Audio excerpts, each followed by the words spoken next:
I would like to introduce a very good friend of mine and a professor of mine when I was a student here at Pace.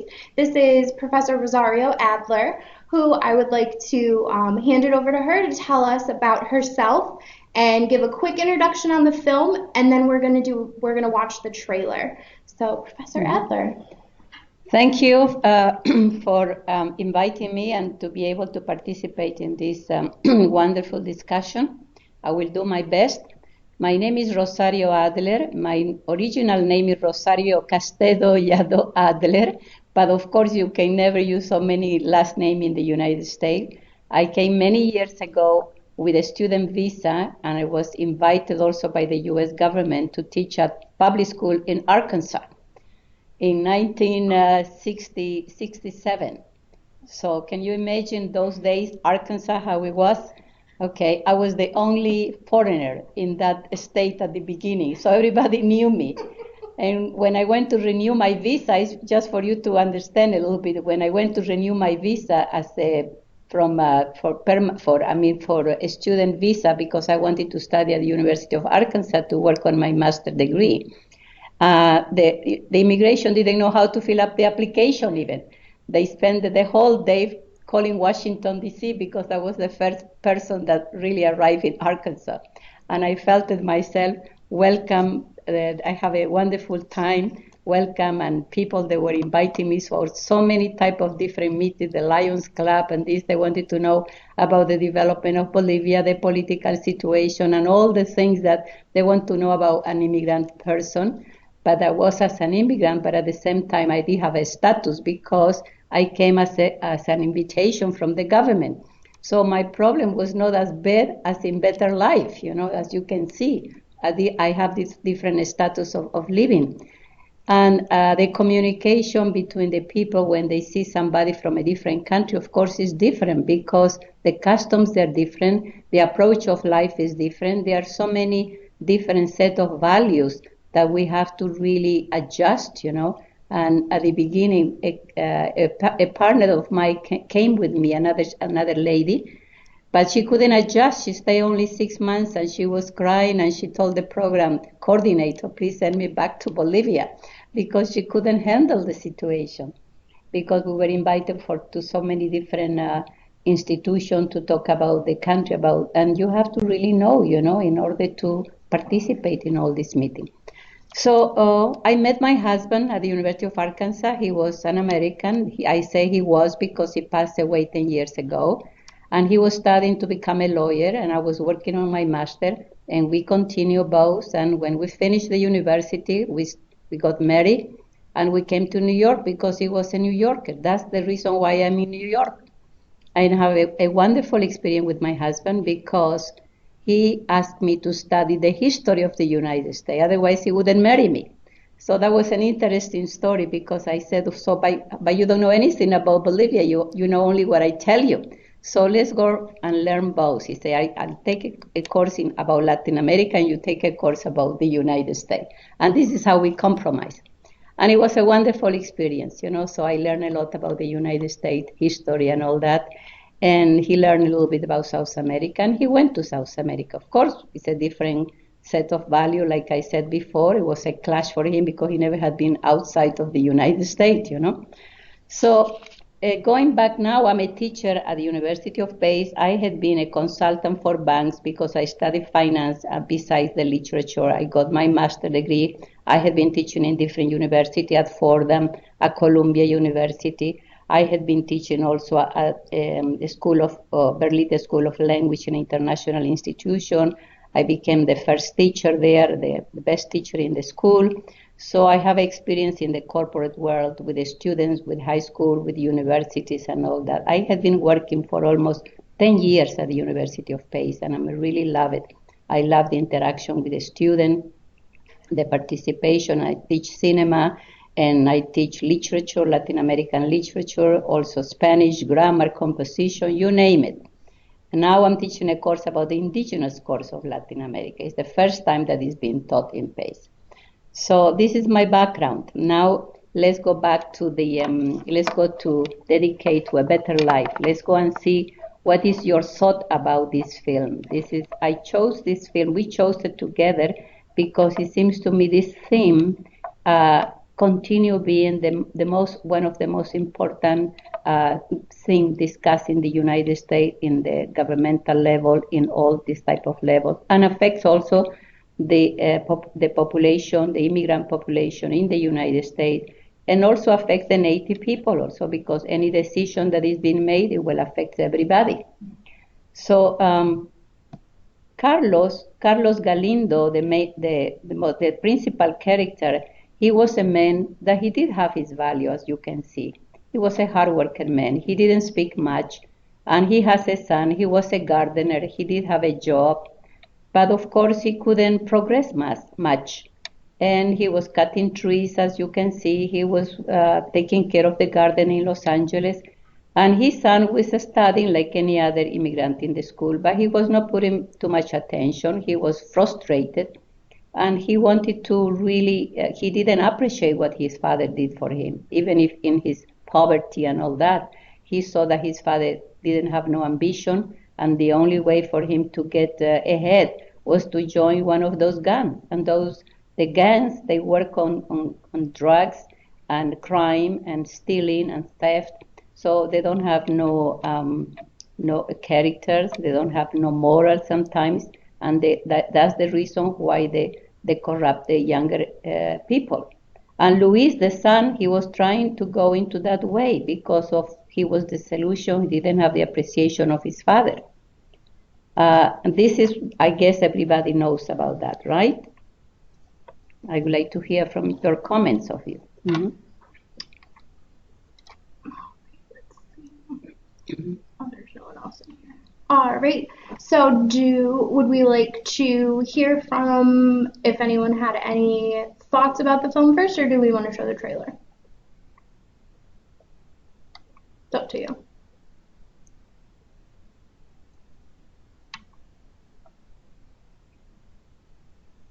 Were there any of the residents who watched the film that I had circulated earlier?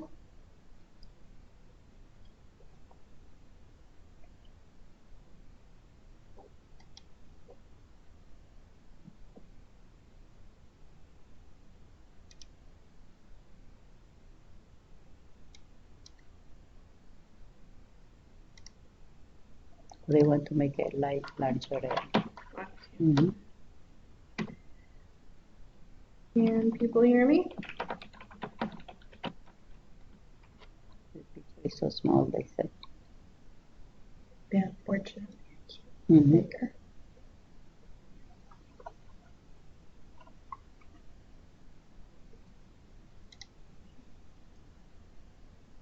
All right, well, I think we're going to continue on with the trailer real quick, and then we will continue on with your thoughts about the film Mm-hmm. and your analysis.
Stole it. Did you have to try? We have to find it.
Right.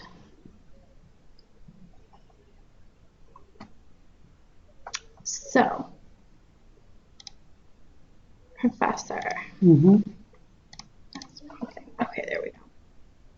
So tell us about the film, the history of the film, just a brief history of the film and how it could be applied to today. This film came out in what, 2009? 11? 2011. So it's not that long ago, but it's still a very, very pertinent topic to today. So tell us a little bit about that.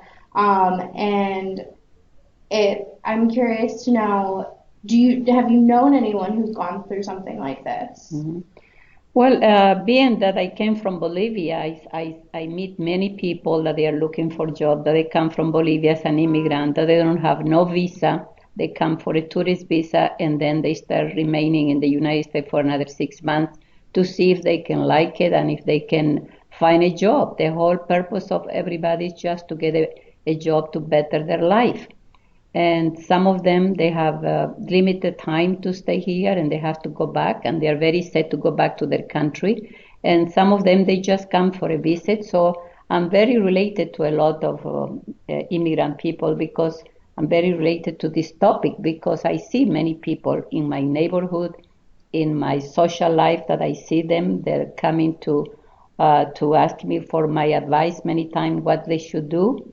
And of course, most of the people that I meet, and I will say they come from Central America, Mexico, most of them, Central America. Some of them, they come from South America. And the standard of living in their country has been very poor. Many of them, they don't have a formal education. Some of them, they have just only primary school, elementary school. And that's what is all the problem that they encounter when they come to this country, because it's difficult for them to integrate because they are so behind in many aspects. But at the same time, they are also very sophisticated and educated people, that they come with degrees and they do their master, they do their PhD, and they don't find any job, hoping that this was the length of the opportunity. Some of them, they are very disillusioned and they have to go back to their country because they think the United States, that picture of the length of opportunity is gone really, in their opinion. So there are so many variation of opinion and ideas in reference of this subject. And by other hand, you see many immigrants that they have made it in this country. Like, for example, like Carlos. Carlos is a gardener. I have a niece that she's married to a guy that he does construction in the United States. And I sponsored her myself a few years ago because her family, my sister was in a bad time, was having a bad economical time in Bolivia. So, and these two nieces, they were educated. It's not that they didn't have education. One was an accountant and the other was administrative secretary. But they couldn't find a job because they have to improve their language. Even if they study English in Bolivia, it's not enough. You have to really command the language. And so they couldn't find a decent job. So even as a tourist, you cannot get a job because you don't have a permanent residence. So it's like a black or white. So there is nothing intermediate. So, but they work as a babysitters themselves.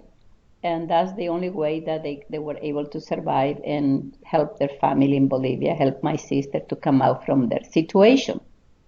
But the husband, one of them got married to this guy from Brazil, a nice person, and he's almost like Carlos because his education is not university education, but he has a high school education.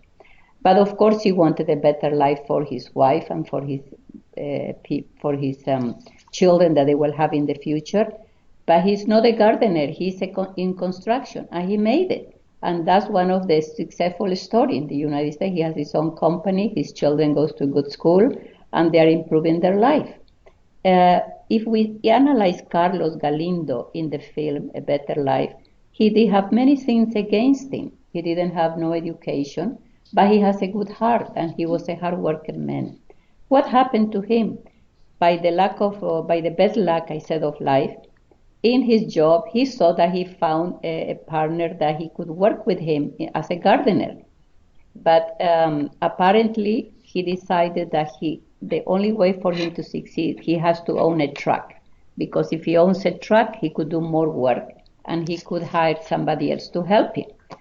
He tried to do that, but the person that he hired him is not as honest as he is. As soon as he gets the truck, he steals the truck. He steals all his tools that he needs for gardening, and he ran away with everything. Meanwhile, he's in debt with his sister because he borrowed the money from his sister in order to buy this truck. He owes $12,000. So can you imagine Carlos doesn't have, then he loses his job, he doesn't have no truck, he lost the money, he has to pay to his sister. His son is going into a different track of life because he feels the frustration. He thinks his father doesn't love him because they see that his life is in poverty and he doesn't improve. On the other hand, he sees the people that they are in gangs, in all these type of groups of youngsters that they don't have no opinion, no fundamental ideas, no education. They go into just stealing and become theft and just hoodlums. And that's what is trying to get into that group in order to get money. Everything is the money. And he confronts his father and he tells him that his father doesn't love him. He said, no, I do love him. I do love you. It's not that I don't love you. But then he teamed up with his father when he sees that his father is in trouble to get his truck back. So he helped his father to try to get the truck back, to find the truck. And they go into all this quest in a traveling, finding the truck. They go into all these low-life settlements in Los Angeles, in California, to find out where is the truck or where is the guy that he hired. And everybody told him that he sold the truck and he sent the money to his family. So now he doesn't have even no way to pick up the truck or to find the truck. So that's the whole plot. Finally, he finds the truck that he was bought by one of the dealers, of truck dealers, or cars dealer. And they try to steal it with the son, and that's his old problem of Carlos. Carlos, of course, the police is after them with his son. And when they pick him up, they see that he's not a legal person, he's an immigrant. And then they try to deport him. And now the whole situation is in the deportation office. And finally, at the end, his father and the son get to a very intimate conversation, and all this quest for finding the truck they put them together and they bond them together. And this is the beautiful part, father and son. Finally, the son comprehends, understands all the struggle that his father has gone through. And then he really shares his feeling, and he knows that his father tried to do his best. That's why he brought him to the USA.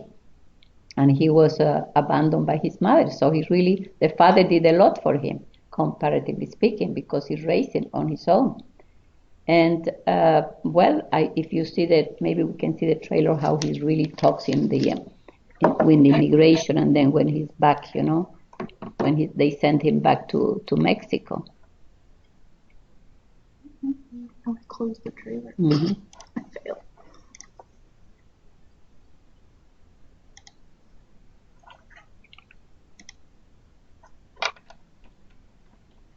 Because that's a good part. That's the bonding part of the son and the father. Do we want to go to the full movie? Yeah. Do we know Mm-hmm. where it is? Yes, it's almost at the end when they're with immigration. Mm-hmm. So they can understand a little bit more, Mm-hmm. I clicked it. Yeah, when he's talking, the lawyer is talking to him, the immigration lawyer. And he said there is no other way, only to deport him. Because nobody can sponsor him. That's his aunt, because his aunt becomes in charge of him. Mm-hmm.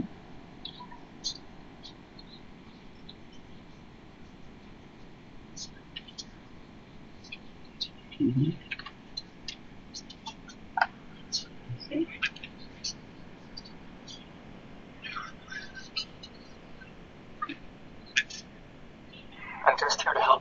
you about your choice.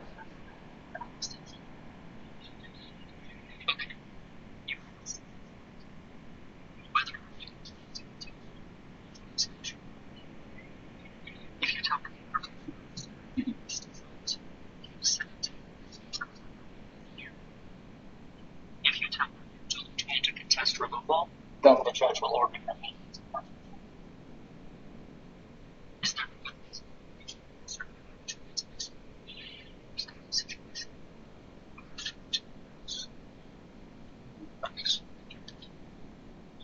The kid was born next to the family.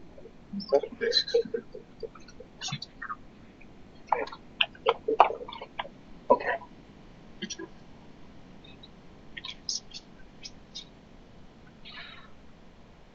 So, you'll have to stay. You can drink your medicine. Case in court.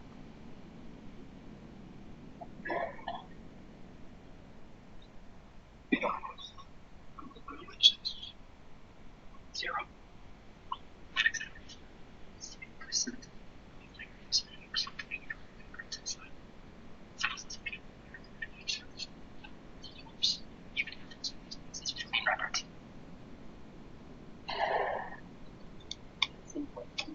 Immigration law would be that's right now in Hungary.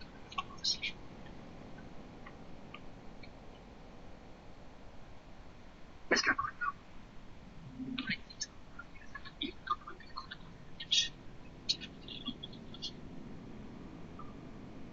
There would be legal consequences.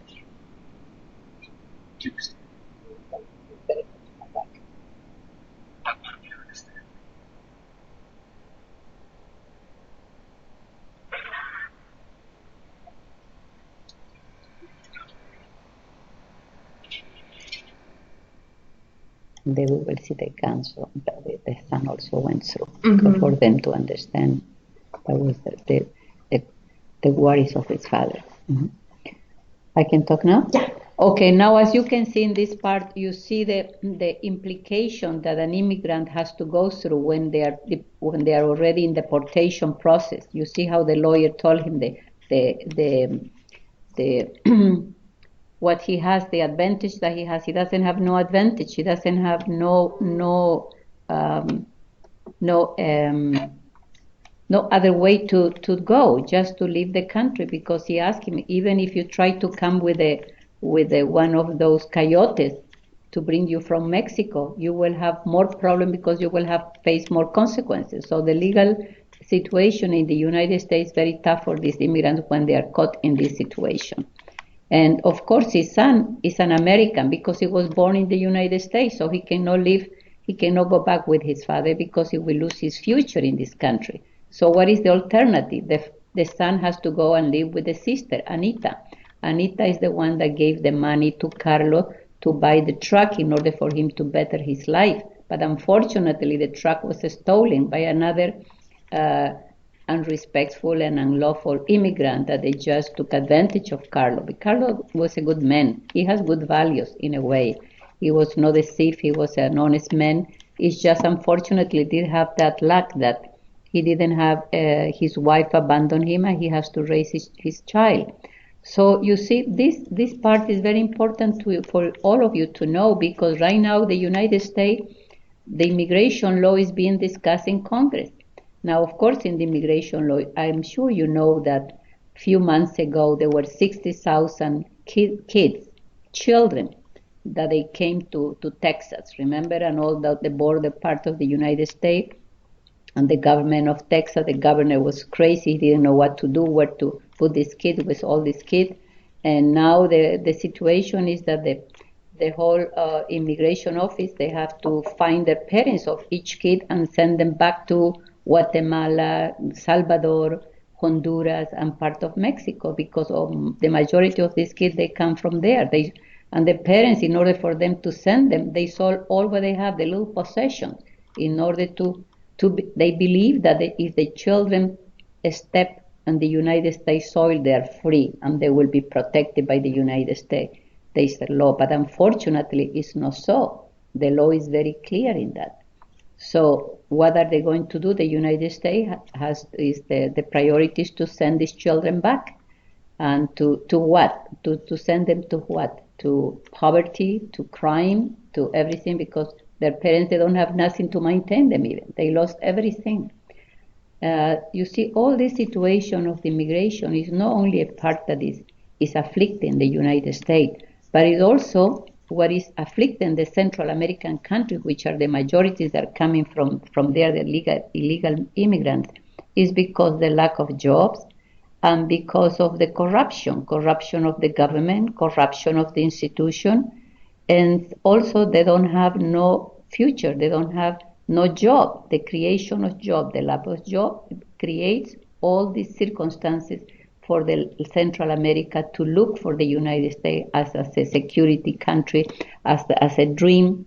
They believe that the United States is the only country that they can make it, because the other countries that they go, they will face the same situation. They will be discriminated, like the Guatemala. If they go to the Honduras, they will be discriminated by the Honduras because they are Mayas, they're indigenous people. And if they go to Mexico, they are not going to be wanted by the Mexican too, because they have the same problem. So this is not an easy problem to resolve, as you can see. But what is this about this film is the human part, as you can see, is the reality, because Carlos really is a good actor. He's an excellent actor because he makes you really feel how a father feels, that he does everything, whatever he can do for his son, but is not enough, because his son doesn't appreciate what he's doing, and whatever he gives is something meaningless. I mean, it's very little what he gives. So the son is expecting more, because he sees that his friends, they are getting cars, they're getting so many other things, but it's illegal what they're getting. They are not going by the law. So it's a big conflict, which this is important. It's a human nature. So when you can see the conflict of the characters in here, it's a very good film, because it develops the conflict in a person about this issue, that this issue goes affect their jobs, affects their life, affects everything. But then also Carlos, in a way, is lucky because he has a sister. That sister, she's legal and she has a better life than him, has a job, the husband works, everybody works. And the only solution is to leave his son Luis under the supervision, under the protection of his sister, in order for him to continue his education. But at the end of this film, if you continue seeing in YouTube or whatever, you see how the son changed completely. He see that his path that he was taking was a wrong path. Now he has to go back to become a good kid, and he has to start looking for his better teachers, to study, to work, and also to get involved in a sport, which is good for them. So at the end, I mean, the human being, what the quest of the father was to give something better for his son. He's accomplishing. In that way, he's going to be accomplished. But what is the bad part is that he's not going to have the relation with his father, because his father has to leave and he will never come back. Or maybe his son later on will go to see his father. So all these issues, they are involved in an immigration case. So for us, it's very important to think about that, because as an American, you have to think that the majority of the people that they came to the U.S., they were really foreigners. This country is made of foreigners.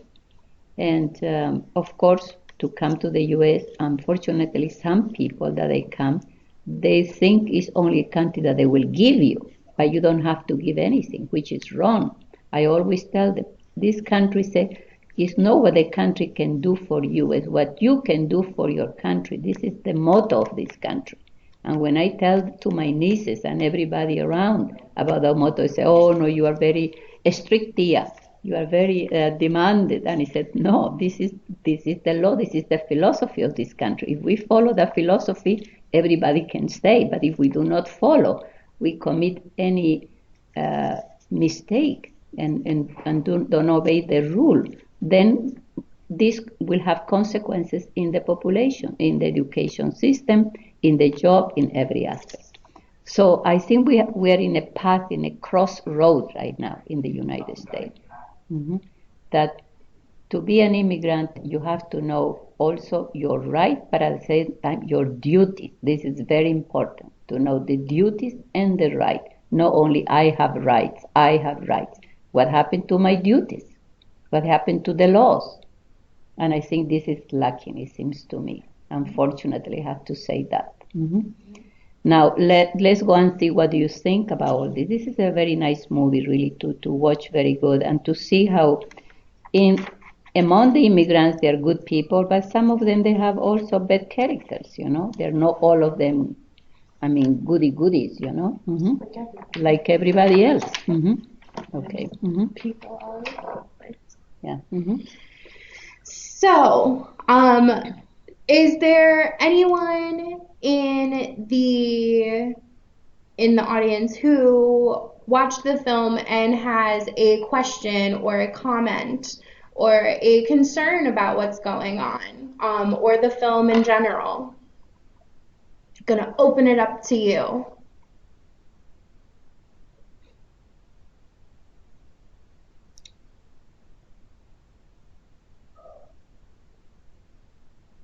Anyone? Well, I have a question. The kind of straw that broke the camel's back in this film is the stealing of the truck. Can that be looked at as a symbolism for their material? Yes, and his drive to make a better life for himself and his son. Is that kind of, am I looking too deep into it? No. You are correct. You are correct, because that symbolized for him to better life. He realized that just getting to a job and just to work for that day, he will never progress. He sees that he wants to become an entrepreneur, really, and which this is good. This is a very good part, because he realized that the only way to succeed in the United States is to have a small company. And he believes that if he owns a truck, he will enlarge his, he will hire more people, he will cover more territory, more gardens to clean, to take care, and this is the dream, really, of the Latin American immigrants that they come here, to obtain that. This is very important, because I'll tell you, this is as a personal experience. My son, I have a son that he's a entrepreneur. He has his own company in Houston. He went to Northeastern University and he studied finance and he got his master and everything else. And he was hired by GE, General Electric, and he was the number 3 man in GE in energy and power plant. And he liked the company, he likes everything, but he said, I am going to have my own company. And I said, well, it takes a lot of guts to get your own company, because this is the only way. Now I'm working for somebody else, I can work for myself. Okay, so what are you going to do? At that time, he was married to a lady that she was a dancer. She was a dancer she was a German dancer, and she, for the ballroom dancing in Germany, the finest dance. And he said, well, we don't put a studio of dancing in Houston. And he started laughing, my son, because he said, we will never make it. And he said, no, look at the motto of the company. That's the Fred Astaire. I don't know if you are familiar with that, which is the top of the top of the line in dancing. And they opened the studio, and they're doing very well. Now they own 4 studios in Houston, 1 in Austin, and the company is growing. But the motto of my son is not only to be an entrepreneur, is that to encourage all his managers that he has to become also partners in the studio, and also to develop more entrepreneurship instinct. So all the kids that they come to the studio, they're 20, at 25 years old, they're all managers. They all have already their company. They already have a percentage in the studios. And my son, he said, because this is the only way for the United States to keep growing. It's a small company, making people responsible and to take advantage of the situation, and also to improve themselves. And it reminds me like the life of Carlos, really, in a different way, So Fabulous. Well, it doesn't seem like we have any questions or comments thus far. If you would like me to send out the link to the film again, please just let me know. I can definitely do that. And from here, I think we're done. So I want to say thank you so much, Professor Adler. It was wonderful to have you. Thank you very Felt much. like I was back in class again, and I loved it. Yes. And I want to say thank you to everyone. I will see you next month for our presentation on American history. So thank you all so much, and have a wonderful day.